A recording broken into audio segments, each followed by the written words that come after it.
Guys, gandang hapon no. So may budget na City 100 no. So yung makina nito tingin ko hindi pa rin nagagalaw no? So maganda pa. Kaya lang guys, ang problema nito, so bigla daw nag-lock. So 3 oras daw nagtulak yung may-ari nito no. So tingin ko nito ay naubusan ng langis kasi sa tingin ko rin matagal sila magpalit ng langis oh. So makita yan siya dito, grabing kono. So parang nagbuo na yung langis niya. Matagal sila magpalit ng langis. So titingnan natin, sa tingin ko naubusan ng langis. So kaya yung block nito sigurado baka nag-overheat ito no, dahil sa naubusan ng langis. So titingnan lang natin kung anong kanya. So hindi na siya makik no. So ito yung problema niya.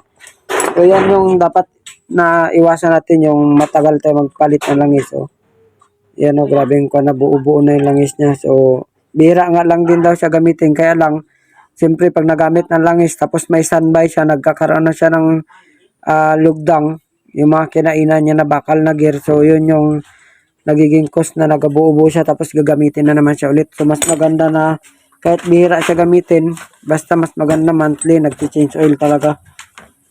So tingnan natin guys kung anong sira niya.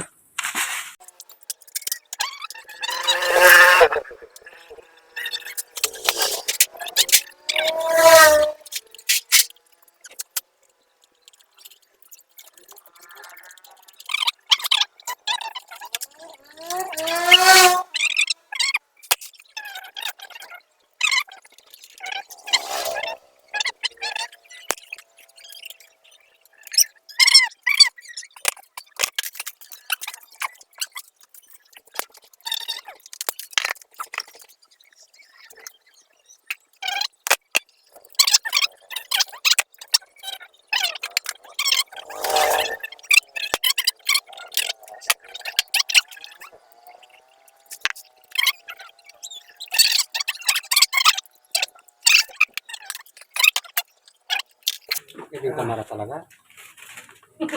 Ito. Maya. Kuan talaga. Wala talagang langis oh. Grabe tama ng piston niya oh. Overheat, nag-overheat siya, nag-overheat. So kaya sabi niya hindi na raw makik. So naubusan ng langis. So nung nagingay daw makina niya, tinry niya lagyan ng langis pero hindi na talaga makik, hindi na talaga kasi dikit na oh, pati yung kuan lock oh. So pati yung piston pin. So baka bear hole ito kasi wala oh. So pag tinanggal ito, matatanggal ito pero yung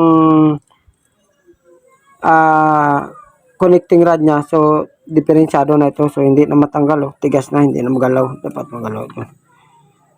So yan yung dapat iwasan natin, na wag tayo umasa na madalas lang magtakbo yung motor natin tapos yun pala tag 3 buwan at 4 na buwan hindi natin i-change oil dahil madalas lang magtakbo yung sasakyan. So dapat monthly talaga yung change oil.